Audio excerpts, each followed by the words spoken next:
أم هي معنى الوفاء. أم هي أم الأخلاق.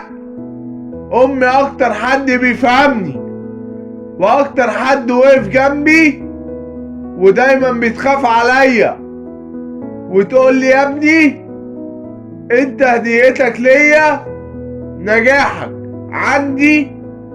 يا امي، يا اعظم ام في الدنيا انتي. دعوتك ليا بتخليني حاجة تانية، وبتخلي فيا روح الطيبة والإنسانية. يا أكتر حد أنا بحبه، وأكتر حد نفسي أبوس رجله، عشان أمي تستاهل تكون في الجنة. دي إنسانة وغالية، وبدعي ربنا إنه يخليكي ليا يا أمي، يا أم الصمود والتضحية.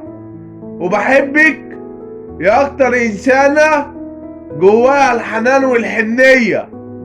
ولازم أجيبلك مليون هدية وبرضه مش كفاية، عشان انت تستاهلي تبقي الأم المثالية. وببعتلك مليون تحية، وكنوز الدنيا ما تسويش حاجة جنب حبك ليا. ودي رسالة مبعوثة ليكي في أجمل أغنية.